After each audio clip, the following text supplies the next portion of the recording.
Shut up. Oh my god. Oh, I mean, this can't be bad. That's 7-Eleven? These are the hot dogs I used to use for my sauce videos. They're great. And I never swallowed it until now. Welcome to the interview, everybody. I'm here with one of my best friends, Fabrizio. Can you say the last name? Because he's one of my best friends, haven't learned how to say the last name. Villalpando. Okay. Yeah. I always say Villalpando. That's wrong. Okay, that is wrong. And as you can tell here, I had this great idea for a cheese fountain where we would just, the whole interview, just dip different things in cheese while the fountain is pouring, but it's too loud and it's also just not working. So, I'll say it tastes good though. yeah, it's Velveeta cheese. We're just gonna leave it like this, and we're gonna dip pretzels and a bunch of other shit in it. But yeah, you also might know Fabrizio from TikTok. He's a TikToker and home chef, and his name is @TheeMoodyFoody. So go give him a follow. Which, by the way, honestly, thank you for giving me a glimpse into your culture by introducing me to Velveeta cheese. I've never had Velveeta cheese before. Yeah. I'm glad you get to experience it with all the black goo that's coming out of this because I didn't clean it before. And like this just gives me a nice taste of Cleveland, Ohio. It's delicious. It's really good. I mean, it's really good. You've never had Velveeta mac and cheese? No.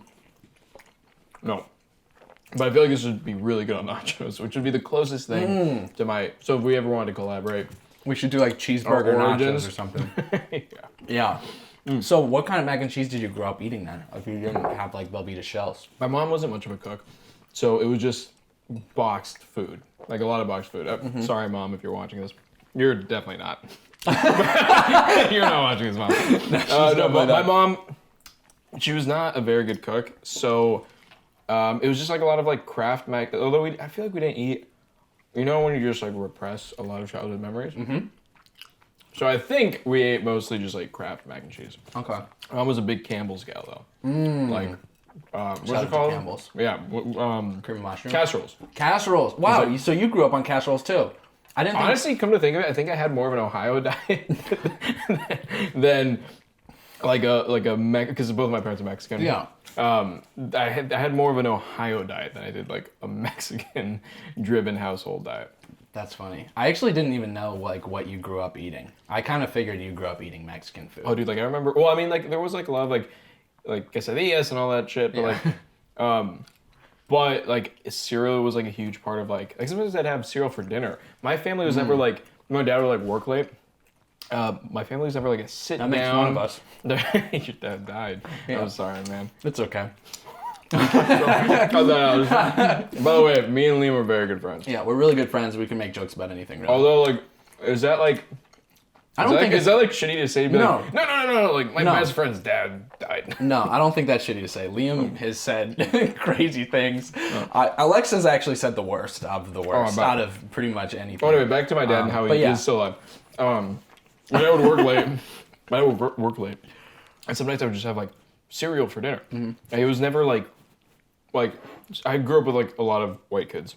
I was, like, 7 p.m. Like, a lot of my friends would be like, oh, I can't hang out because I'm going to dinner. Which to me is such a, like, foreign concept. I was like, don't go to dinner.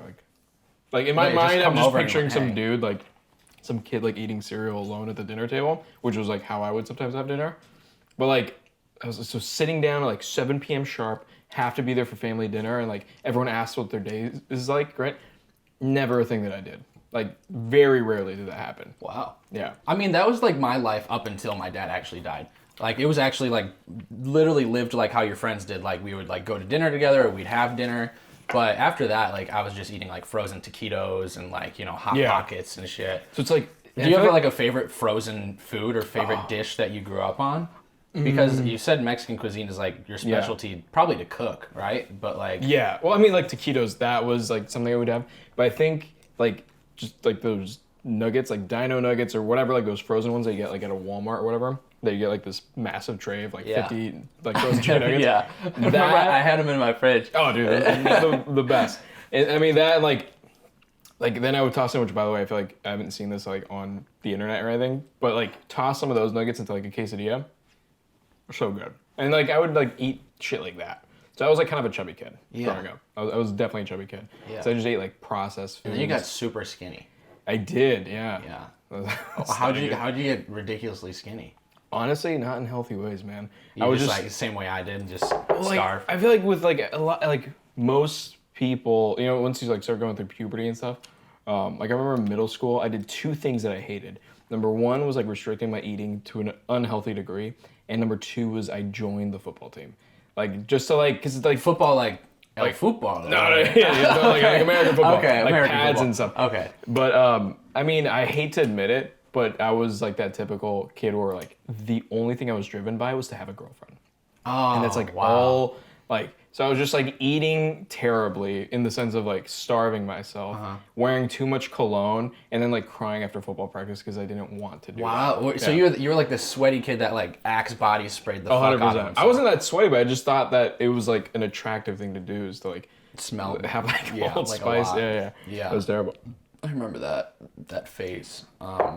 But no, so you were a chubby kid, grew up on junky food. Do you have like a favorite junk food that you go to? Because I know one thing that you like, but I'm curious to hear your answer on like if you have like a Like frozen food or like a place to like get like junk food.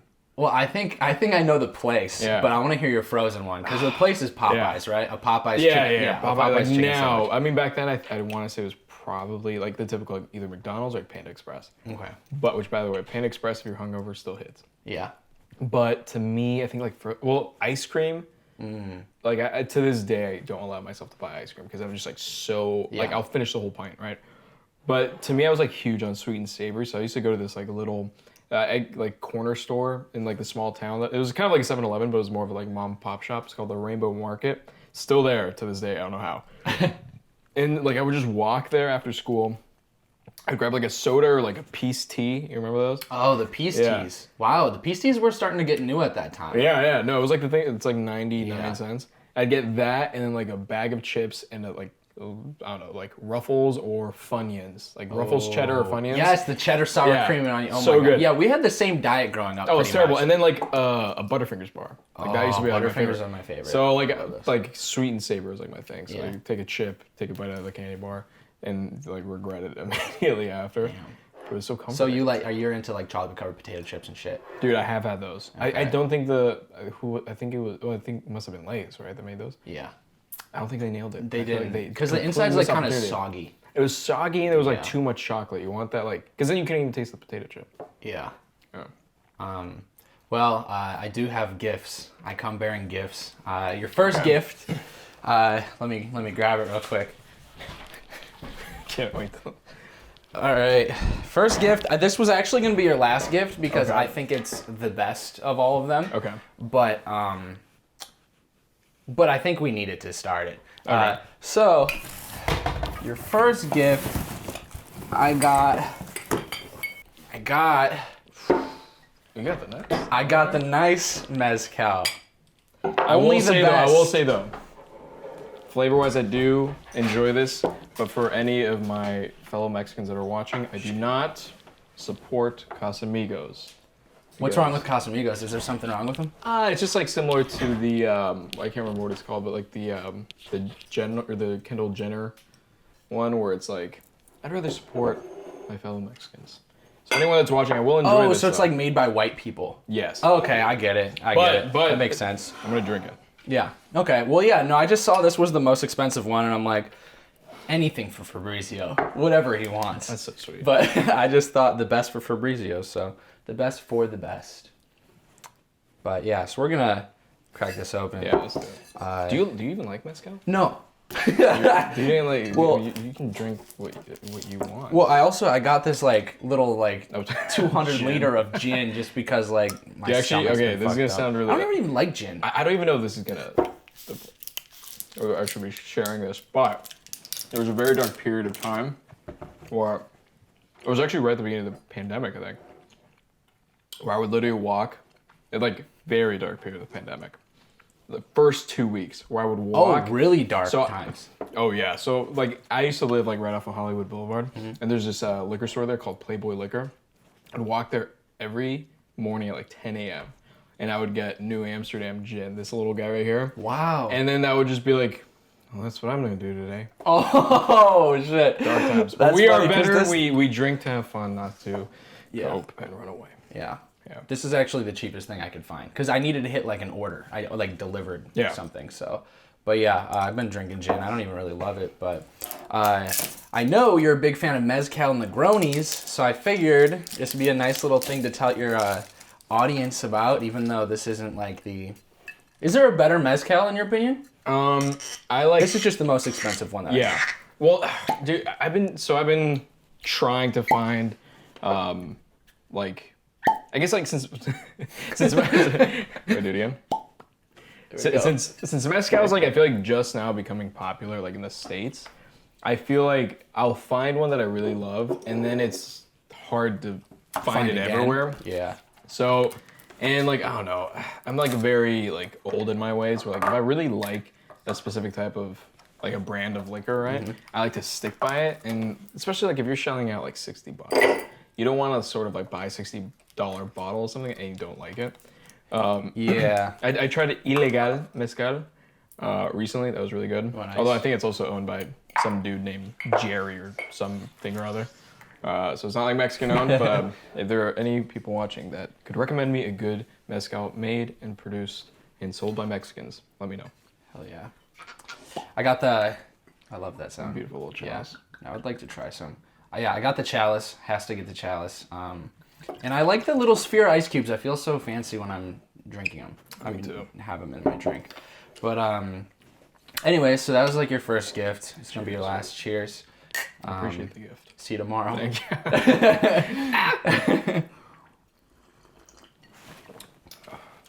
I like it. It's good, right? Yeah, I actually really like that. I'm not even. Well, I got hooked on white people mezcal because sometimes it's too smoky. And I just feel like weird and grossed out by it. I feel like there's actually more that aren't super smoky than there are mezcals that are like way too smoky.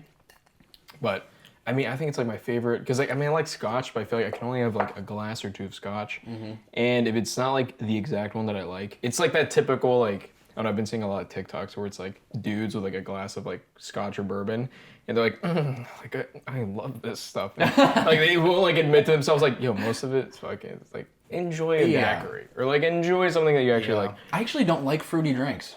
I don't like overly sweet drinks. I like fruit like if you've had like a I don't know, like a skinny like mango margarita, it's delicious because you just get the sweetness from the actual fruit itself. I think sweet is kind of where I draw the line. Yeah.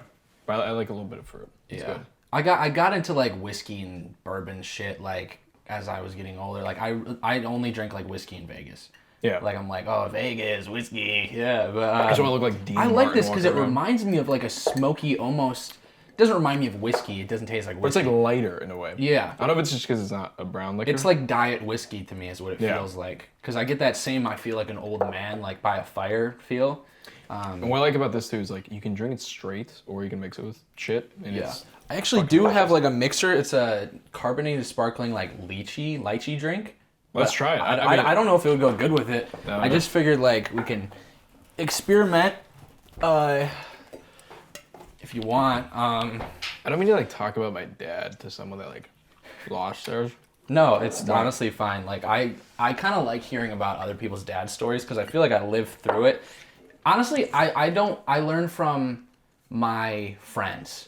Is what I realized. Yeah. Like I honestly like growing up. I grew up with a mom, so I learned the entire like feminine side. Mm-hmm. And as I got older and older, once Liam came into my life, I really started learning like the father side, and, like what I should have learned that was like ripped from my hands. But I appreciate hearing my fellow brothers around me like talk about their dads, how their dads raised them, how my dad would have raised me, how I think I would have turned out, and just like. Thoughts from my friends. Yeah. Like my male friends I value a lot because I mostly only have male friends, but also like I value a lot because it's like I just learned from them how to be a man in a way. Yeah. Like there's things that you've taught me. Like there's a lot of things you've taught me actually, and there's a lot of things Liam have taught me, and it's like I think I just pick up different things and like I learn what I'm doing wrong. I'm like, oh, Fabrizio is more of a man which is just like kind of like being a good person, than I am in a few ways. Yeah. And then I pick up on those ways and I adjust, and I'm like, okay, now I feel better. And then Liam's like the same thing. Well, not to get too sentimental on you, but I remember like a year ago I made a comment because we were talking about like your father and like what it was like struggling with the absence of a father, right? Especially when it was sudden, right? And I think, what was the comment I made? I don't know if you remember this, but it was something along the lines of like, well, dude, I feel bad because I have a father, but I feel like I don't because I don't know how to talk to him. Right? Yeah, and that's how Liam feels too. Yeah. Like Liam also isn't in like super close contact with his dad. Well, it's like, which by the way, I want to let you know this. I haven't told you this, but so I remember after I made that comment, like it kind of like just like stuck in my head. Because I was like, oh my gosh, like I have my dad right here. And it's like you can figure out how to speak someone else's language, right? Like the common ground, yeah? And I remember I ended up like going back home and like, I feel like after that trip, because my father and our relationship used to be like, because I was going to bring this up because of the mezcal, where I would visit back home and we'd like go out to dinner and just be like small talk. And then we'd get back to like my childhood home or whatever. And we'd like bust open a bottle and we'd literally have to finish an entire bottle together of like tequila or mezcal to even be like, yeah, like I love you too. Well, yeah, like I love you. Like my dad's like a very warm person. He's always been very supportive. But like to get down to like, yeah, like I've been on like to be honest, like I've been struggling with these things, you know. And then like the back and forth. But like now it's like we don't need to have that bottle because I feel like after I made that comment and just like stuck in my head, I was like I should probably work. Like it's like I can't just wait for him, right? Because I feel like it's just as awkward for him to be like, I don't know how to talk to my son. Like I don't even know if he wants me to. So I feel like it was two people just being like, I don't know if they want or like to talk to me, right? But then it just ended up being like once you kind of I don't know, it's really actually start the conversation. We've been like in a way better place. That's good. I want to say like thank you for like I don't know, kind of maybe like say that comment. Yeah, well, good. Because I feel like a lot of people out there feel that way. Yeah. Because sometimes I wonder if that's how I'd be with my dad. Like maybe I'd be distant. Yeah. Because I feel like my dad pushed me a lot. Like he pushed me really hard to like play hockey and like don't quit and do this. And I really wish I had him to tell me not to quit. Because I quit a lot of things growing up. I just kept quitting and quitting and quitting and quitting. My mom told me, she's like, you need to stop quitting. One day she's like, you keep quitting everything you do. And I think I might have not quit as much, but then I think maybe it would have pushed me away and I would have had a distant relationship with my father. But I think a lot of people have that relationship with their father where they feel like they can't talk to them emotionally. And I really just think it's work and communication, just like any relationship. Like you and I talk about on any level we could talk about. We could share any detail about our life. Same with Liam. Like there's a select few people I could tell everything and anything to. And I think my mom, I didn't have that with a while. Like I didn't have that for a while. And recently I've been trying to work on my relationship with my mom, kind of like how you're working with your dad. Well, it's interesting. And it's just work. It's just putting in the work and time and just trying to actually make it better. It's interesting how it really just takes like one person just like start the conversation and then through the conversation. I mean, generally, like of course there's like certain situations or relationships that people have that are like just, it's better to walk away from. But I think that if you don't feel like that's the case, it is insane how like you just start like taking the initiative, especially like if it's your parents and whatnot. I feel like, you know, like at their age, it must be harder for them to relate. I feel like because they're not up with whatever's going on. I feel like it's like important to just like communicate like everything, and then you kind of find like that middle ground, and then it just ends up like working out, hopefully. Yeah, because I mean, I think everybody realizes this. Like you've realized it for sure. I've realized it. Like plenty of people are realizing this. And when you get to our age, you're realizing like your parents don't know it all. Yeah, like, they don't have their shit figured out, and you might have your shit figured out more than your parents. Well, I've always thought that like there's adult children, like they're just like babies. Well, I was gonna say like I've always thought like whenever I look at an adult, I'm like, holy shit, this is just a kid that got bigger. Like essentially is what it is. Like it's just a kid that grew older, and like throughout the course of their life, like how much really do we end up knowing the answers like once we get older? And I doubt it's even that much, honestly. Yeah. And it's interesting when you see, especially once you're an adult and you, like I'm sure that you've realized like with your mother, since you probably don't look at her as like an authoritative figure, at least because like for me, like I used to look at my mom, like she knows everything that's right or wrong. She's the authority. She knows exactly what to do. But like as I get older, I'm like, oh no, she she just knows what she believes, and that's it, right? So you like kind of see around that facade of knowing everything, and you kind of see a bit of the flaws, and you're like, oh, she's just like everyone else. Yeah. Speaking of your mother, she's super religious. Yeah. You were raised super religious. I feel like this is an interview about you, and I know we're like friends, so like we're past all that. But I feel like people should know at least something about you, maybe things that you haven't said on other interviews, podcasts, TV shows, whatever. So if there's anything that you want to say or share about yourself, like just like, I feel like this is like whatever you want to share, just share. Because like I know you've said like, oh, I'm Fabricio, and I'm from Guadalajara, Jalisco, and you know, like my parents are. Yeah, you know what I mean, like but like, so if there's anything you want to share about yourself, I know like you specialize in Mexican cuisine, you do TikTok, Home Chef, like, but I feel like people don't know the side of you that's like that I know. It's like, oh, like let's drink some Casamigos and talk about life and watch BoJack Horseman and, you know, Bob's Burgers and stuff. So, well, I think, to start off, my mom's like super religious, hyper religious. To be honest, to the point where I feel like even the people that she went to church with are kind of like holy shit, like she's religious, right? Yeah. And it's interesting, like when I was a kid, right? Going back to like when you see your parents as like they are the source of truth, yeah. So when I was a kid, it like being in my dad's, like I said, like he would work long hours and whatnot. Having your mom or whoever just be the only source of like information, because I go to school and then I come home and I'm with my mom most of the time. And since she was so religious, I feel like she instilled a lot of fear, a lot of guilt. A lot of religious ideas. So up until I was probably 14 or 15, I sparked up my first joint and kind of like left the house a bit and was only hanging out with friends. I was like very religious. Like unfortunately to the point where like I would say remarks that now I completely don't believe in, right? Yeah. I was like...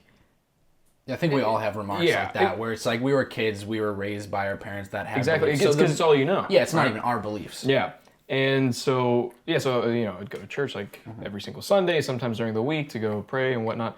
And growing up with her, and so then once I sort of started thinking for myself a little bit, which by the way, I think that it's healthy to sort of like break out of like the ideas that you're given from home, and like at a certain age sort of like break out. And I think parents should do this where, and I get it, like, I don't know, Sunday school is a good thing to sort of, learn basic being polite and whatnot. Yeah, I think the Bible is even a good thing to a certain extent. Yeah, to a certain extent, yeah. I might not necessarily be like super religious, super Christian. I don't even necessarily know what I am, but I was raised Christian. But like, I think the Bible and like the Quran and every book, every religion, core values are all the same. Right? Every religion has the same core values. Like, don't be an asshole, don't cheat. The only thing that sucks about the Bible is like it has all those core values. You're like, yes, do that, but it just sucks when it's like, except for those people. Like that's the problem where it's like the exclusion, right? Yeah. And so like when I started getting older, I just started realizing like, what am I doing? Like,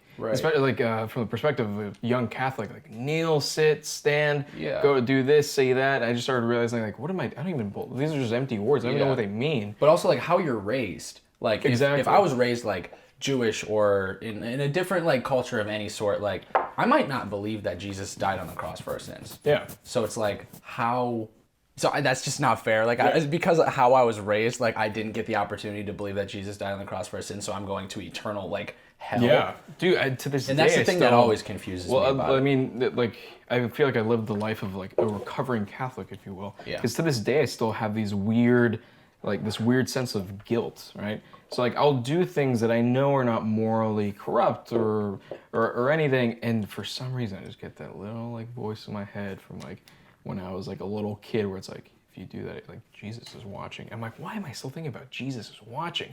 I don't even know if I believe in the guy or whatever. Yeah. But it's so I mean, my mom's influence to this day still sort of controls a bit of me, but I think that thinking for myself was like honestly would save me.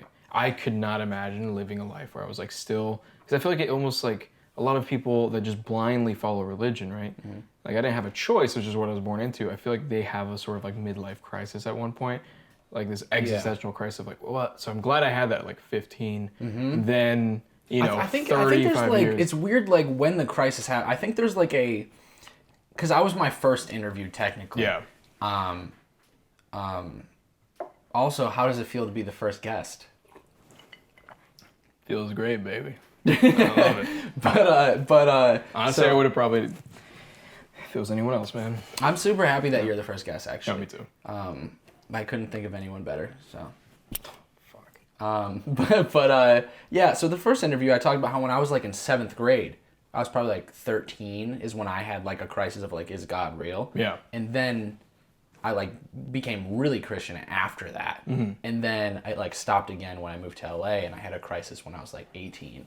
And then I had another one when I was like 21. And that's like after the first breakup thing that happens. Like everybody has that. It's just weird when people feel like everybody has crisis around the same time. Yeah, dude. Well, it was like, it's so weird to me. Like I remember, and this is like crazy to think about, but like when I was like, I want to say like 10 years old, my youth group, there was like this, and it was like at the time, so from my perspective, is like, It's so funny to think that you're in a youth group. I know, yeah. It devout, by the way. So when I was like 10, at the time, they're like, oh yeah, we're gonna go on a field trip to downtown Portland, because I grew up like in a suburb near Portland, Oregon. They're like, we're gonna go on we're gonna go to a rally. It's a field trip, it's fun. They bought us a Wendy's like on the way there. And I'm like, oh my God, this is exciting. And we're at the protest and we're marching and it's enthralling. And they put us on a stage as children and we're holding signs, just fighting for what we believe in. Now, fast forward to like when I'm 15, a few years later, that was like a pro-life rally, right? So I remember that, I think that was like sort of the shift that I had. So when I was like around 15, you know, you start reading stuff and and so I was like, oh my gosh, no, like I'm pro-choice, right?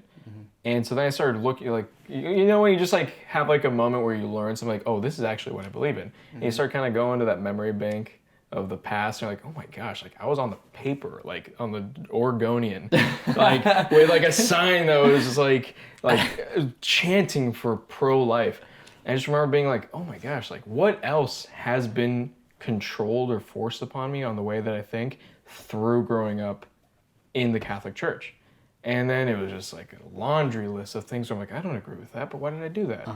And you know, this is not, I think that's, you know, meanwhile I'm like stoned for like the 4th time in my friend's basement. I'm just thinking like of all these things I've done where I'm like, I don't believe in that at all. Why am I doing it? And I think that was like sort of the beginning of my, like my religious, like sort of like rebellion, right? Which did not go very well with my mom. And that was coincidentally the same time like my parents were getting divorced. So it was like a whole lot of smoking weed, a whole lot of not going to church, and a whole lot of my mom yelling at me for not going. So that was like a kind of a wild time in my life. But I'm so glad that it broke out from the church. So glad. Also, the lychee and the mezcal kind of works. Yeah, I don't know why. I don't know why the lychee and mezcal do work. It's like some sort of... It's just like, wait, also what is it? Just like a seltzer? Like seltzer or sparkling water. Really good seltzer. I know. What was the topic that you were in? We haven't even really done much of this, and I think this is almost not even like needed necessarily.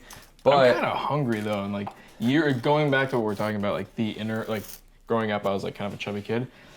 Dude, man, like I love garbage food, and I know that like I'm known as like sort of like a foodie or a food person. Yeah. And my food has like been, I guess, I don't know, it's pretty like bougie-ish, right? Yeah. I mean, the question I had for you is like, you said the quesadilla, I forgot about this question. You said the quesadilla, I could talk for like hours, I realize. When I do this, I realize how much once I you get could the talk. bar, same here. But like... That's why I... This is probably going to get cut out, but that's why I don't like doing cocaine anymore. Because I'm just that dude at the party. It's just like... I could talk for... I can already talk for hours. Just give me a drink in my hand and I'm like, good to go. But yeah, what was you gonna say? But like, you would never post like a quesadilla dino nugget thing because your brand is kind of like, that's more like my brand, right? Well, yes and no, because I was actually gonna do something similar, another childhood favorite drink. I just thought ice cream and cheese might work. I'm down to try that. I'm just not attracted. What was I saying? Oh, yes or no? Because I was thinking about doing something that was like related to like some childhood favorites, and like I like to tell stories on my page too, and I have been trying to break out of like just trying to be bougie. I think the reason why I was trying to be really bougie with my food, that's so good. And also with the cheese, it's fucking actually good. I feel like the reason why I was trying to be so bougie with my food. Oh my god, I'm not getting enough cheese. Yeah, you just gotta scrape it on there. There you go. All right, to everyone. Yeah, thinks I'm a pretentious dickhead. I'm a pretentious dickhead that likes ice cream with cheese. I think you're gonna like it. That's delicious. Yeah. I don't know what the deal with like sweet and cheese is. Like I got an apple pie because people are like cheese and apple pie is good. Like sweet and cheese, there's weird food combos that actually work that people don't understand. People think I'm like a weird fucking psychopath. Well, it's just like they work. Cheese is just like warm ice cream with a bit of tang in it. Yeah. It's like savory. What was I saying? You're like the weird bougie guy. But I was actually thinking of doing so one of my favorite. I was thinking about doing like a recipe video because like of one of my favorite meals to eat as a kid was this thing called sopita. It's not like a sopa, right? Or is it like a small sopa? It's like it literally translates to like little soup. It's essentially just like it's essentially tomato soup with like little like noodles that you'd see like in a chicken soup, like a chicken soup. Fideos or like alphabet soup is also used, or alphabet little noodles are used.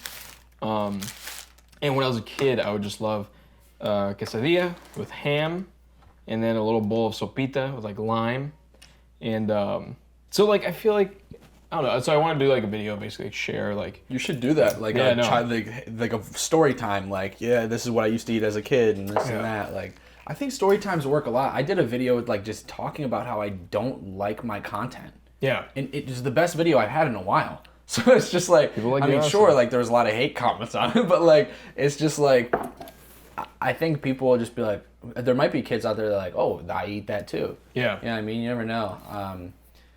But no, that's pretty sick. What I was gonna say, the reason why I think I started off with very bougie food or whatever, so when I first started teaching myself how to cook during the quarantine, during the pandemic in quarantine, so when I first started cooking, I was obsessed, like just the way that I am, like if I'm like, oh, I want to pick up cooking, I'll immediately watch Michelin star restaurant, like cooks, like how they cook. It's always like when I first got into painting when I was a little kid, I immediately was just watching videos, or not videos, but like I was looking up like Leonardo da Vinci's work, right? So like I'm like learning from the greats. Like if you were a musician, which is a very frustrating. I don't recommend it, right? It's a very frustrating because then you put these expectations in your head, right? So when I was cooking, I was like, show me the best. I want to learn from there, which is ridiculous and pretty arrogant. But so I was very fascinated with like French cooking. So my first dishes or like high-end like Italian cuisine. So like my first recipes or dishes were like this like super pretentious Frenchy Italian food. And so I feel like that was like the beginning of like my internet like food videos. And since then I'm like, I don't want to make this like, I mean it's good, but like I don't want to make this like stuffy like 14 part technical it's hard thing when you're just like, because then your followers are like, how the fuck do I make that? Exactly. And I'd rather like inspire people to do something than to show off like I can do it, you figure it out, stupid. Like I don't want to do that. Because even if you leave the recipe, like some of the stuff you make is even like I'm not like a bougie cook or anything. Like when I cook for myself, I cook like shit. I like boil a chicken breast and fucking gnaw on it. But like it's like some people want to learn how to cook, and some of it is like, if they look at your recipe, sometimes they might be like, it's a lot of ingredients, that might be a lot of money, or like, oh, that's kind of hard. Like, you got to figure out like who is gonna cook your stuff. Exactly. You know what I mean? And also I realized like nobody's gonna cook my stuff, which is why I started doing like more real stuff. Well, what I started realizing is like the people that like would be, I guess, like attracted to that like bougie, like wannabe, like restaurant style food, the people that would be into that, I feel like they would be unimpressed and they wouldn't even want to try to do it because they think that they're better, right? So like, I would rather make something that's like really good, affordable, accessible, relatively easy, and like inspire them to try to make it. And I can also like put it into words and like they could read it in a caption and like go home and make it. But it's actually crazy being in food, and I'm sure you've realized this too, being in, like making cooking videos, once you like read all the comments, like I've made videos where it's like, here's how to make like a simple tomato soup. And it's simple. You literally like slice some vegetables in half, put it in a pan, roast them, then put them in like a pot with like broth and blend it, and it's like a good homemade, I mean, it's like simple stuff to do, right? But people are like, what? Like, that's not simple. Like, why don't you just crack open a can of tomato soup? Yeah. I'm like, oh my gosh, like the majority of people, which like I have also, like most of my life was that, like we were talking about. And I'm like, oh, like it just sucks that when it comes to cooking, people think of simple as in like instant, right? Yeah. Like they correlate simple with instant or really quick. But I feel like that's not, there's not what it is. Well, I mean, that's what I've realized too, is like, most people aren't gonna fucking make their own ketchup. Yeah. Or they're not gonna make their own ranch. Like, they're gonna buy a fucking bottle of something and then make it. Which I get, like I would never make my own ketchup. Right, yeah, you would never do it either. It's like a lot of people just do it for videos. Like, there's a lot of creators that like literally will go make their own, like pick berries in the forest and then go home and like make their own like jam. I'm like, dude, like, I like that. I like that you're in the forest like picking the berries for content, but it's also like, nobody else is really going to do that. They're going to buy the jam and then you put it on the bread and shit. And like I like that kind of stuff, but I would never do it mainly because I would, there's no camera involved, I would never do that. Yeah. Like, that's it. Like I would never, dude, I would never encourage someone to do something, because I feel like if you encourage someone to do something that you would never do, it's kind of like hypocritical and also kind of like shaming people that are just like you. So it doesn't even make sense. Yeah. No, I get that, because it's also like, there's obviously, if there's a camera rolling, like I'm the crazy guy, like so I'll do like I'll play on it. You know what I mean? I'll do something for the camera. Like if someone said like, yo, let's go get a random tattoo, because I did like, let's have strangers give us tattoos or whatever. Like if someone's like, dude, like let's bring a tattoo kit to Hollywood Boulevard and someone tattoos us, I'll be like, okay, let's film. And if they're like, oh no, we're not gonna film, we're just doing it for fun, I'd be like, are you sure? Like, like I don't know. That's how we like, want to spend our that's not something I would do. I mean, it's definitely like, honestly, how I view it is like, I want a cool, kick-ass life, but like, why not just film it for content and you're making money while you have a kick-ass life? Yeah. And it's like, if you're making food that you enjoy and you want other people to recreate, like providing value to other people, like if you're providing value to other people and people are making your recipes because they are slightly easier or they're just like easy enough, or like people just want to try it, it's like you kind of like win at that point. Is like I got fucking I got buzzed, bro. I got pretty fucking drunk. But I think no, I'm pretty buzzed too. But I think the point the point that I was like getting from what you're saying is like, I would never want to post something that I film myself doing that I wouldn't do off camera. You know what I mean? Like like this, for instance, I feel like a lot of people like try to do like food stunty shit where they're like, we're gonna dip a quesarito into cheese. Like, I've done that before. Yeah, right. Sober, like you know what I mean. And like even like with food stuff, like I would never, especially if I'm gonna give off the recipe for people to try it, I would never want to make something that I didn't personally like and then write it down and be like, this is great. Ugh, you should try it. Yeah. You know, or like pay me so you can have access to this recipe or whatever. And I feel like that is the way to get to a fulfilling life doing what we do. Yeah. Right? Because if you're just like, I don't know, I see so much content where you can just tell the look in someone's eye. They don't like what they're doing. They wouldn't do this if it wasn't getting a crazy amount of views or whatever. And like, that's not gonna lead to a good life. I don't think so. Like, and honestly, there's a lot of content that I've made that I don't enjoy. Like I've talked about this plenty of times. We should talk about that off camera. I was concerning. It's like, well, there's like a lot of things that I do that I don't enjoy too, and I'm working towards making something that I do like to do. And I know exactly. Like, I know I'm in the right direction. I know what I want to do with my life and like my content. But fuck, I forgot what I was gonna say. I think there's a difference between like experimenting your creative process and like just like sticking to something for years even though you loathe it. You know what I mean? Well, what I was gonna say is what, like, there's things that I've done that I don't like, but like, what do you? I think we've talked about is like, what means like you've made it or like you're enjoying your life, and what I think it is necessary. I think it's really just like doing what you love and making money while you do it.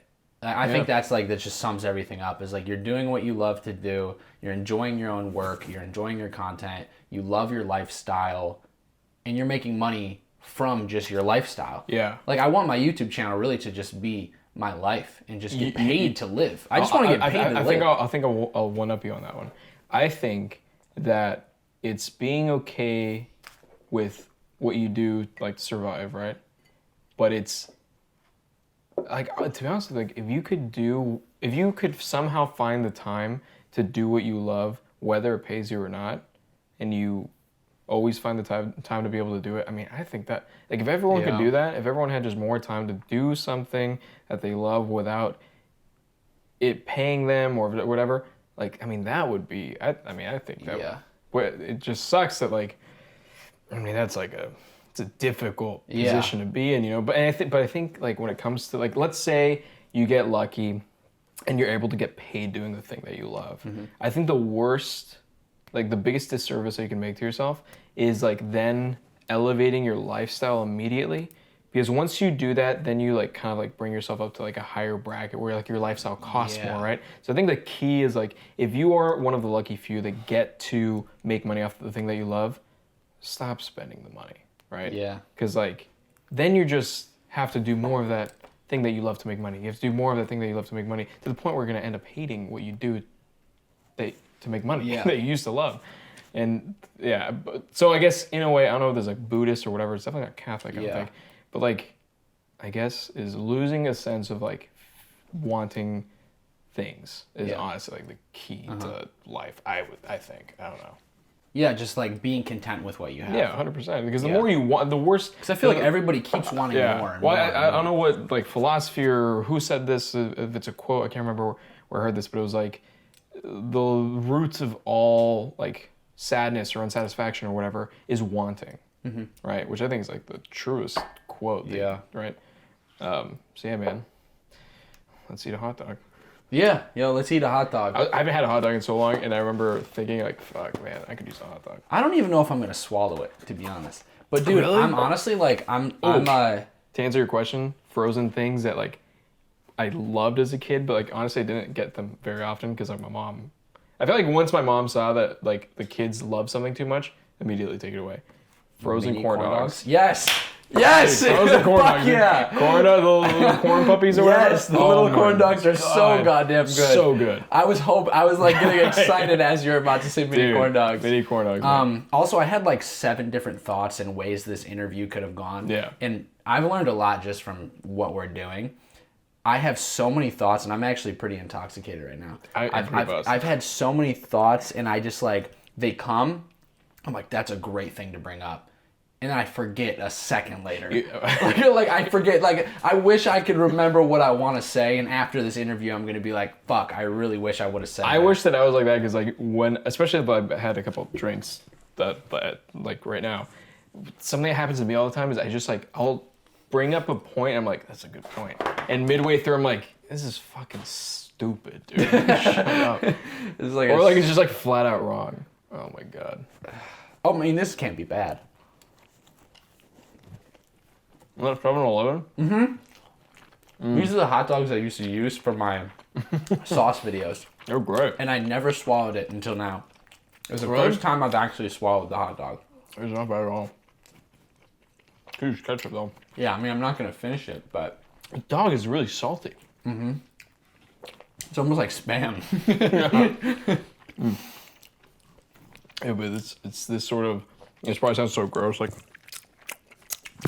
I don't even know if they're recording anymore, to be honest. Is it? They are. Wow. It's almost been a fucking hour. I don't care. This is gonna be 2 hours. I don't give a fuck. Dude. God, man. There's something about a hot dog, right? Oh, junk food's just so good, man. I think you should like try to experiment with the junk food thing on your page. I thought about it. But like not to the extent where I've done it. Well, to get political, but like I just hate when people like knock off junk food because like, dude, I mean this stuff like I mean a lot of my family, and I mean I would say like my family was probably lower middle class, for like Oregon standards, I guess, and like I mean I lived in a van for a while and like all that stuff, and I was broke as hell in like Los Angeles for like 5-6 years, like sleeping on a couch for like 5-6 years, like. Yo, like this food that people are like usually like, it's junk food, it's fast food, it's disgusting. Like whoever, like who's even eating that? It's like a lot of people. Most people, yeah. Like, don't like knock the companies for sure. Yeah, like fuck McDonald's as a corporation, but like, don't like talk shit about the people that eat it. Like, yeah, or like 7-Eleven or anything, because man, dude, like stuff like this, like the little wings or whatever from 7-Eleven. Dude, that used to be like all I could eat. That was like more than a bag of chips, you know what I mean? Truthfully, that's the perspective that I need to have more. Because I sometimes think like that. Sometimes I'll be like, dude, how the fuck? Well, mine's a little different. Mine's not the money standpoint. Like mine's like, I understand why people go to Dollar Tree and like get the chili cheese dog from the frozen section. I get it. And I'm lucky enough to where I don't need to eat that for every meal. You know what I mean? Like you were like living in a van homeless for a while, and it's like I never made it to that point. I had like a pretty decent safety net, like where my mom like, worst comes to worst, I move home. I will say though, I did live in a van, technically by my choice. Yeah. Because I wanted to move to Los Angeles to be a hot shot, and like we live in a van, so. But yeah, so you don't want to like say like, oh, I was homeless, poor me, like, but like.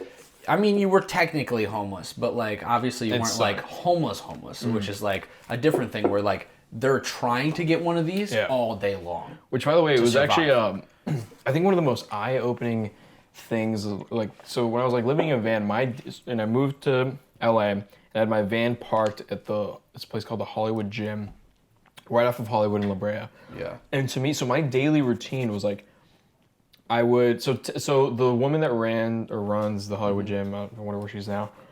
She let me park the car there at night, pay like a monthly parking fee, park the car there at night, but like in the morning I couldn't leave it parked there because it would take up a lot of space. So my morning routine, I'd wake up at 6 a.m. I would drive the van, find parking somewhere, leave it parked, and then just explore because I was like new to Hollywood, so I was like. I want to get to know the place. I would always go to the Starbucks right on Sunset and La Brea. And I would sit there, and I would just sit there. I had nothing to do. I had no job. I had no manager. I had no auditions. I had no girlfriend. I had no family. I would just sit at this fucking Starbucks and like think of things to do or like look up places to go. And dude, I just remember it'd be me, my backpack with like my stuff, I guess. Which is like not much, and then like my phone charging, dude. Once you're like at a Starbucks, like sitting on the ground, like with your phone charging, like you realize some shit. You're like, fuck, what am I? Like, dude, my backpack would have like a toothbrush and a can of tuna and a book, like. Oh, dude, can of tuna, that's rough. And you ever do the Vienna sausages? No, man, dude, when it was like a special night, I'd be a can of chicken, man. Oh wow. And But yeah, man, I was like, so that was like my day. But through that, I mean, like those like few months that I was doing that, I met a lot of like people that were like, I mean, the only people that go up to someone like that is like homeless people or like really struggling people. Like similar in that, like I was like really struggling, right? And like some of the stories that they had, man, like it made me realize like people that were like, yeah, like I have no other option. Like, either my family didn't accept me for whatever reason, or like I came out here thinking the family in LA would accept me for whatever reason, they didn't. Like, or like my family just is dead, and like I had nowhere else to go. Yeah. So that was like, that was eye opening, dude. Yeah, I think that was a very crucial point in your life, like a really, not like necessarily eye opening. It was eye opening, but I think it was a big character development in a Oh, way. yeah. Like, I think, like, that point in your life, every time I hear you talk about it, it feels like one of the most important parts of your life is, like, when you had not much. Like, your family wasn't around, you were in a van, like, you were eating, like, whatever you could. You know what I mean? Like, you were really just doing it. I don't even know, you were working eventually, but for the first few months, you weren't even working. Well, so my mindset and my whole plan, right? So I'm this kid in this, like, nice suburb near Portland, right? My parents just got divorced and, like, we're, like, lower middle class. My mom was, like, not, like, working, like, a part-time job or whatever. But oh, fuck yeah. Cheers. Well, I was gonna try it fuck. with cheese. All right. I will. Fuck it. It's good. Also, it's really good grocery store sushi. Mm-hmm. It's whole food. The sushi's fluffy. Oh, or the rice is fluffy. It's not bad. Wow. So I was a bit of a punk in high school, right? And you liked like Mac Miller and shit. You weren't like Kurt Cobain punk. You were like I was wannabe Mac Miller punk, right? Yeah, no, kind of like I would say like that era, like 2014, 2015, like Mac Millery, like fuck school, I'm gonna smoke weed kind of punk. It wasn't like dark emo punk or like, no, I wasn't like that. I feel like I'm more like that now. Oh yeah, I was. No, same. But I had these scholarships to go to art school, but I remember thinking like, so I wanted to pursue being like a painter, right? And then I realized like, dude, if I go to school for like painting, I'm gonna be fucked because of debt and whatnot. And like the prospects for a frugal fine arts major it's not very high. Probably the smartest decision I ever made. But I did get scholarships because I was damn good. And if I do say so myself. But what I realized was like, I want to go to Los Angeles. Not even to like necessarily immediately get a job in an artistic field. But I remember like senior year of high school, I'm like turning in like my final for like my AP art, like advanced art submissions. And I remember the work that I was doing, I like would describe it to my teacher and she's like, oh, like what is this work about? I'm like, oh, it's like about the struggle of man. And then I'm just thinking like, what the fuck am I talking about? I don't know what the fuck the struggle of man is. And so then I was like, you know what? I need to go to Los Angeles. I need to completely disconnect myself from like religion, small town mentality, which I ended up realizing like my town was very conservative. Yeah. So I need to just disconnect. I need to get like a taste of what struggling actually is. I need to think for myself. I need to finally meet people, not because they're in the same school district as me, not because they go to the same church as me, not because they know my family. I need to meet people out of random circumstance, but we connected because of genuine shit, right? So was your like... I was like, I'm gonna go to Los Angeles. I'm gonna either hit rock bottom. I'm gonna like find my groove. I'm gonna find my people or realize like I just need to go get the fuck out and think for myself, right? So did you move to LA to be like big famous superstar actor, or did you move because you were like social experiment? I need to know what it's like to struggle and learn. And a little bit of A and B, right?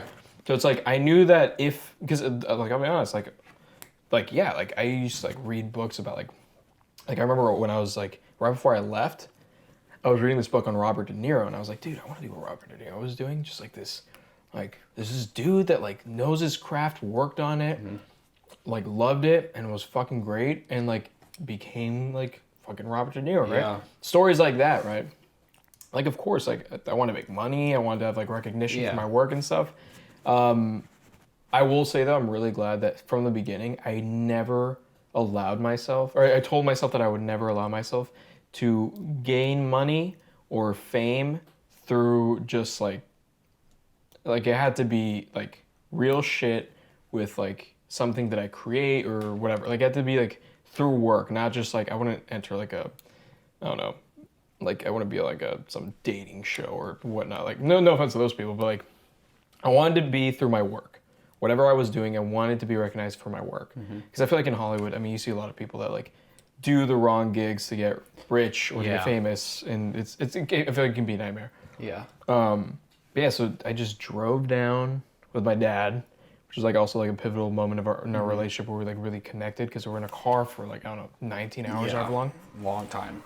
And so you drove from Oregon. Yeah, because I was gonna live in the van, so I was just driving in the van. And yeah, dude, it was just it was crazy to be alone and kind of like make my own decisions for myself. And I'm like really glad that my upbringing, even though I may not agree with it completely, when I got to LA, I'm really glad that like I didn't go straight to drugs. I didn't go straight to drinking. I didn't go straight to like endangering myself in like risky sexual behavior or whatever. Like, I'm really glad that I was like, and to be honest with you, I kind of like miss certain moments or elements of how I was back then. Because I feel like I was very hungry and focused. Because it's like you're just like I need to get out of the current situation I'm in. Like that, I've not felt that. Yeah, you were 18, right? I was 18, yeah. Okay, I was 18 when I moved here too. Yeah, See, so, there is a certain type of hunger and drive that's almost delusion in a way. 100%. You know what I mean? It's really delusion and slightly entitled of like, I deserve this. I'm going to be something. I'm going to do it. But you're not really doing it. But there is a hunger of like, you just think you're the shit and you're going to win. So, I see you had the Jumbo Jack. I'm going to try the Jumbo Jack and the cheese. But... we did mention something about a show that you like called, New Girl. No, wait. I love a lot of So, TV. yeah, you do love a lot of shows and film and everything, but I got you another gift. I should probably roll out the gifts as fast as possible. No. No, I did think of BoJack Horseman, but I feel like this one reminds... Man vs. Wild t-shirt? No way. Oh, fuck. It's Bob's Burgers, and it says, oh my God. Dude, like, and the movie's coming out. Yeah, hold on. Show it to the camera just to like show that I'm a good friend. He's a great friend. Also, that is how I came up with my internet name, TheeMoodyFoody. Exactly why I got it, too. That's why it wasn't BoJack. I thought about it. I'm like, let's give the people a little insight of why Fabrizio created his name. And my favorite color, too. And I know your favorite color is green, so... This fucking guy. Yeah, so I figured it'd be a good, I thought it could be a segue, but you're gonna make me cry harder, though, when my mom would shame me for not being Catholic anymore. Did you cry? No. Okay, you were just like, whatever, fuck this. Dude, I remember when I was a sophomore in high school, I threw my first party after my parents just got divorced to try to be popular, and it ended up making me popular, but... Really? I wasn't a popular kid. 30 minutes into the party. It's big. It was like one of those moments where like the cool kids somehow let me in to like a couple of their meetings, is what it felt like, honestly. Their hangouts. And they're like talking, they're discussing like, yeah man, like we gotta throw this like end of the year party, but like where? Like Joey's mom is back in town, so-and-so's or whatever. And I'm just like, parents just got divorced, like house is like my dad's in Mexico, my mom is moving into her new place. Like, okay, all right, Fabrizio, throw us the party. And it just felt, I just felt like that new guy just got like was about to get initiated into the gang, and I'm just like all right, we need bottle service, we need pizzas at this hour, like and I was like setting this party up, and dude, like it was great. Like there was probably at least 60 people expected to go. At around 20 people, my mom walks in. Yikes. And it was a nightmare. Like my childhood bedroom was essentially turned into the smoking lounge because they had the windows that led to the backyard. So we're just like, everyone's like drinking and partying out there, but like in my childhood bedroom, it's just kids smoking, like a shit ton of weed, bong in rotation. And my mom knocks on the door, and like my friend Andrew opens up. And this is my mom, dude. Tells everyone to get out in like Spanish, broken English. And wait, can your mom not speak fluent? No, she can speak fluent, but like you know, like she, especially with such heightened emotion, I feel like it's like a bit of broken English. And everyone like gets out, and I just remember like my mom, like her and I are just like fighting, cause like imagine like being like drunk and stoned. You're like, yes, I'm gonna make it in high school. Like, everything's good, and then all of a sudden your mom just rains on the parade. I was just, like, fighting and arguing with her. I had just gotten my license, so I was, like, such a little shit. I'm like, no, I'm gonna drive. And she's like, what are you talking, like, what is this, like a dramatic movie? Like, what do you mean you're gonna drive? Like, yeah. And so she puts me in the minivan. We're driving off to the apartment that she got because of the divorce. And I just see, like, this, like, herd of kids just running with bottles of like cheap vodka in their hands. And when I got to the apartment that my mom was staying at because of the divorce, my like now stepdad is just sitting there on the couch with his hands like this, like prayer hands. And I just like sit on the couch. I'm crossfaded as shit, just sitting there like, like God damn it. And my now stepdad just puts his hand on like my shoulder, and he just starts praying for me. And I was like, get the fuck, like no. And I just like ran off. Damn. I'm a little drunk. I don't know why I started telling that story. I forgot even what story we were getting into. With the Bob's Burgers thing. That's where we started. I don't know how it went into that. We're talking about Bob's Burgers. But no, I tried the Jumbo Jack with the cheese. Really fucking good. Yeah, I bet. It reminds me of like Arby's. It goes from Jack in the Box to Arby's somehow. I've never had Arby's. Really? I've never had Arby's. That's our TikTok. Oh. We got to do a TikTok. We have to do it. Okay. Like I feel like people like respond well to Arby's. People always want to see Arby's. I don't know why people hate Arby's so much. I love Arby's. They got the fucking meats. Like they're so good. Oh, Arby's is great. That is really good, right? If you like that, you like Let's Arby's. do the video. No, it tastes like Mr. Hero, not Arby's. Mr. Hero is in Ohio, northeastern Ohio only. Yep, I've never been there. And it's salami. It's like this with salami on it and Cheese Whiz. Fucking good. Oh, that sounds good. So goddamn good. Dude, salami and burger. Really fucking good. But Bob's Burgers, I guess just briefly, you just came up with the Moody Foodie from Bob's Burgers. I figured that's a good segue. Into, oh yeah, well I mean Bob's Burgers is like kind of like, and we've talked about this, kind of like BoJack Horseman, where it's like one of those like really good like cartoons, and I think people like adults are really turned off by like adult animation. And the good thing about Bob's Burgers is too, it's like it's the best animated show in the sense that like it's entertaining and highbrow enough for like adults, but it's also like I would let my kids watch it if I had kids. You know? Like you can't let your kids watch South Park or Family Guy. No. But like I think it's like that's to me such great writing where I'm like, oh, that's a really good joke. Yeah, it's really funny and it's smart, but also like it didn't have to be like super. But by the way, I love dirty shit. Yeah, but. Yeah, I mean, that's one of my biggest like comfort shows. I love it. And so then when I watched the Moody Foodie episode, number one, it's voiced, the Moody Foodie character is voiced by Patton Oswalt, big fan of Patton Oswalt. And I just love the whole premise of that episode. And I was also like, oh, the Moody Foodie, it's like a great fucking name. Yeah. So that is now what I go by. Yeah, the Moody Foodie. I'm afraid for the time now. Yeah. I'm like, should we just wrap it up? No, not yet. I still got a few things. You have more? We're not gonna wrap it up yet. Let's go to Mexico, baby.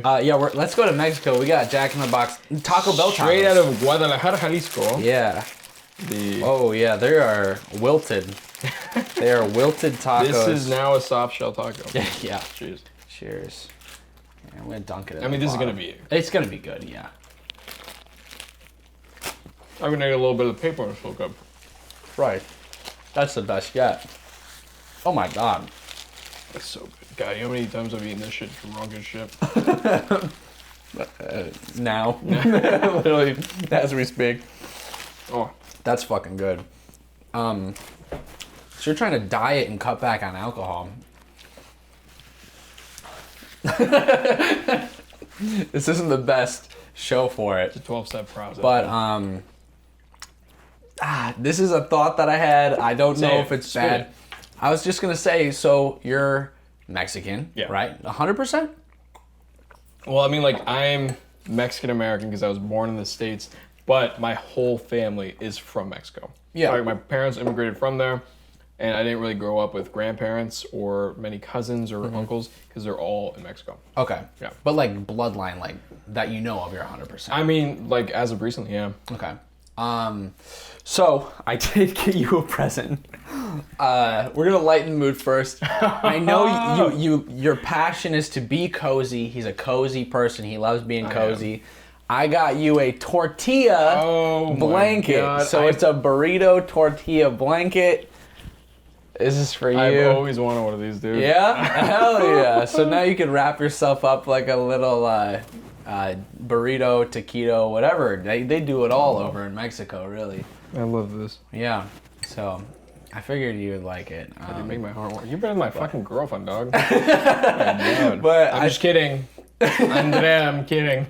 But I just figured I'll lighten the mood first, and that was a gift. But I was gonna ask something dark, but I didn't know if I should go dark first and then light. And I feel like Well, now that I'm cozy, you should go dark first and then light, is what I hear. But we're gonna go light and then dark. Let's go dark. Have you ever experienced discrimination? I don't think we've ever talked about this. Have you ever had discrimination besides your TikTok being like, "Oh, you're actually white. Like you're fucking like you're not even." You know what I mean? Like, what the fuck are you doing? That's a good question, and it's like, I don't know, man. It sucks because you look like you could pass as white, Italian, Mexican. Like you could pass as many things. 100%. So that's why I've said the whole like phrase like too brown for the white, too white for the brown. Right? Yeah. And so I grew up in a predominantly white town. Like in my school, like throughout all of my years, like from elementary, middle, and high school, it was, I mean, Sherwood, Oregon, if anyone is familiar with that. It was like I was always like one of maybe like in high school, like one of 5 Mexicans, I want to say. Yeah. Mine was similar. I mean, it's the kind of place where like every Latin kid like is Mexican, right? Or there's like an Argentinian girl, and like no, she's like, it's like one of those places where like nah, Guatemalan Mexican or like Brazilian Mexican, same like shit. They're all the and same like, thing, yeah. And everyone's like, haha, that's funny. That's true. Like, well, I mean, that's how I thought for a while. Yeah. So like they're all the same, you know. No, but now it's like obviously they're different, completely different places. Yeah. No, of course. Yeah. Completely like very different cultures too, and so I mean it's weird, man, because like I would experience. I mean, I'm glad I never got like my ass kicked. Yeah. I never necessarily got I never got excluded necessarily from things, but there were a lot of assumptions and like comments that like fucking sucked, and for the longest time that drove me to stray as far away. Dude, I used to not like to be out in the sun a lot in the summer because when I'm like actually exposed to sun, like I'm a huge homebody and I don't get much, right? But like if I'm out in the sun, I get very brown. I get very like you can tell more like, oh, he's like a Latino of some sort. Yeah. He's one of them.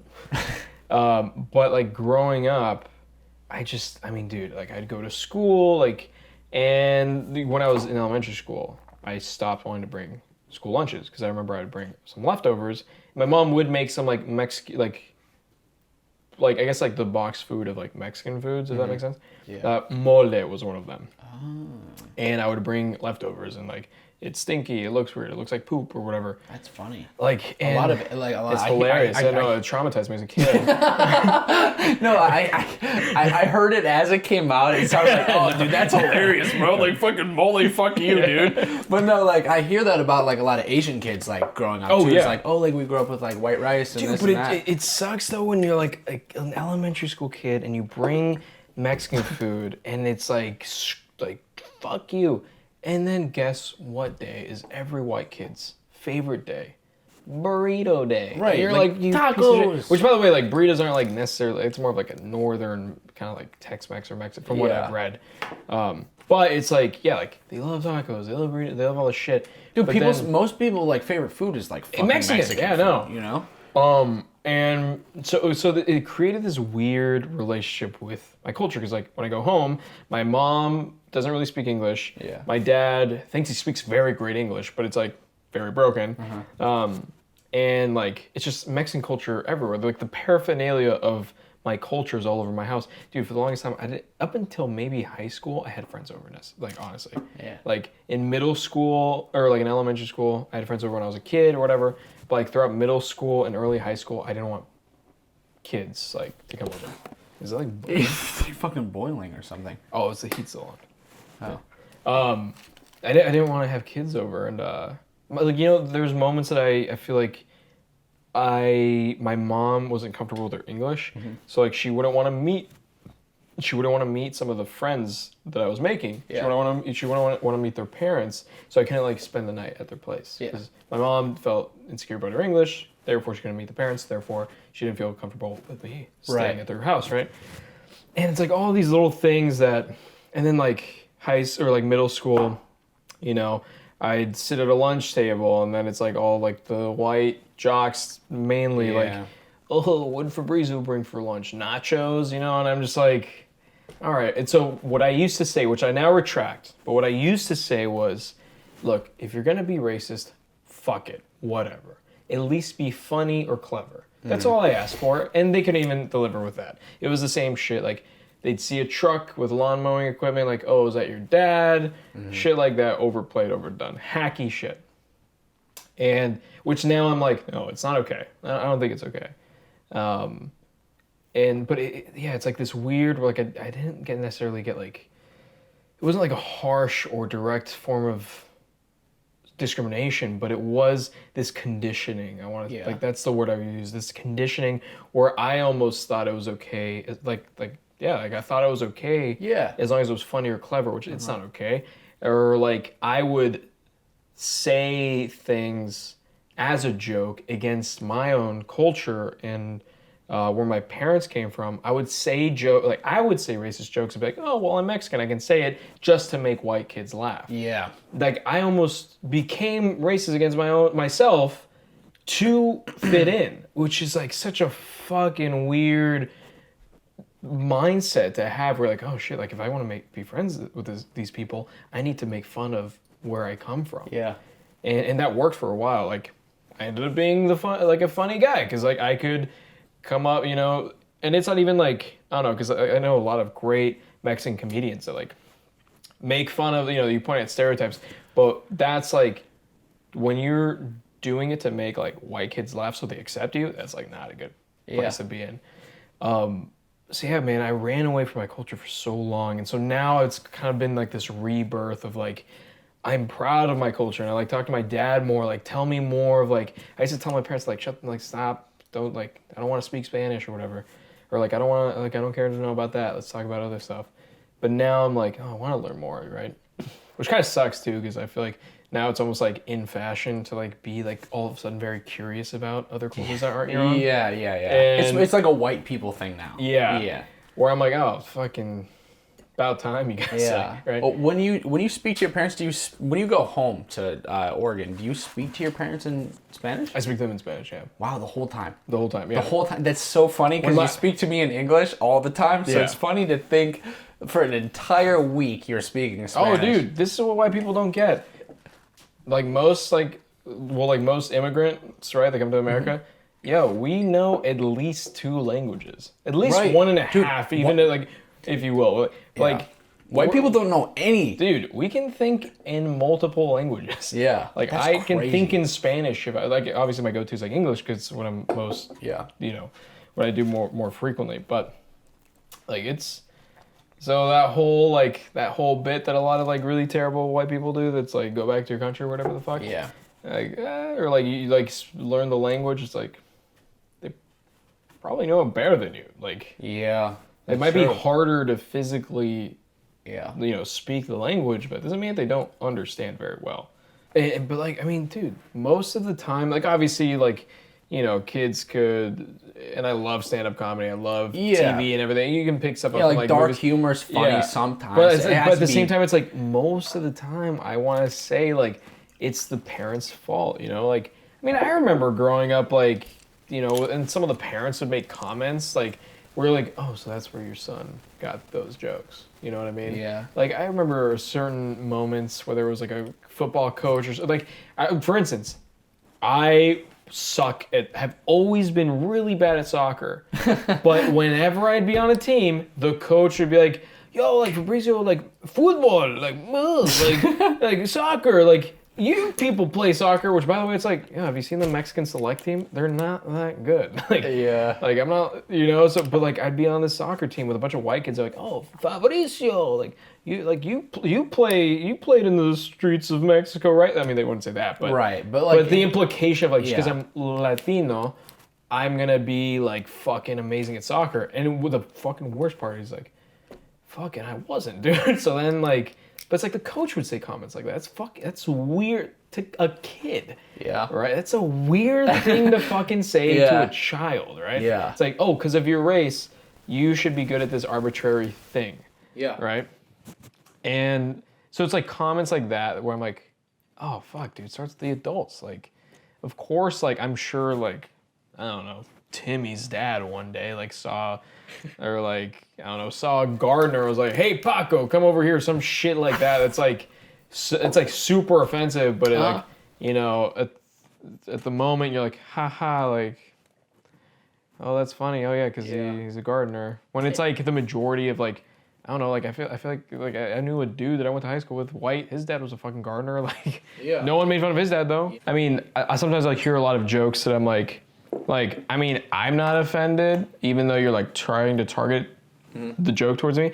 But I think the harmful thing is like, even if the person targeted is not necessarily offended, you're allowing other people to like, oh, that's funny, and I'm just gonna continue to dehumanize this specific group of people. You know what I'm saying? Yeah. So it's like, even though that targeted person is not affected, the people that could potentially affect them are, in their mind, the whole narrative is like, oh yeah, like Mexicans are just these lazy pieces of shit, but they also steal our jobs. So tell me how that makes sense. Work harder than us. So it's like, or like they're just like these, like you're just fueling minds that already think less of a specific person or a specific type of people, and you're just like fueling that fire of just like dehumanization. And I think that's where like the most effect comes into play. Yeah.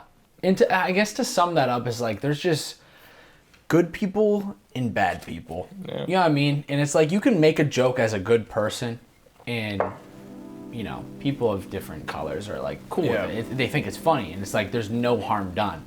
And then there's bad people that like make a joke and maybe there's no harm done, or maybe there's a lot of harm done. Yeah. And the good person could actually have harm done too. It's just not knowing the boundaries and stuff. The point of this podcast, stop being racist. I like this. I like this conversation, actually. I think it's a very important conversation to have. No, I agree. Well, it's like you see this on TikTok a lot, right? But it all boils down to the point that I was making, where it's like, stop talking so much about stuff that you don't know, right? So, and like I think, like on TikTok, I see a lot like it's always like white people trying to almost speak louder than marginalized groups to try to defend them, which I feel like, I don't know, like I think it's more important to listen. Because then I feel like when a lot of these people try to speak up on behalf of or for whatever, these marginalized groups, I mean, you are kind of like, could definitely do a huge disservice. Yeah. And so I feel like it all boils on whether you want to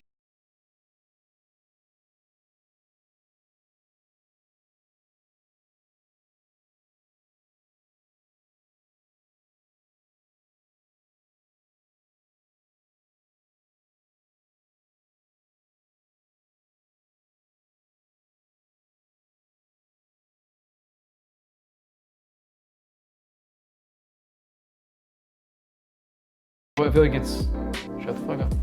Fucking listen. It's like the biggest thing that you could possibly do in life, in most situations. Shut the fuck up and listen. Yeah.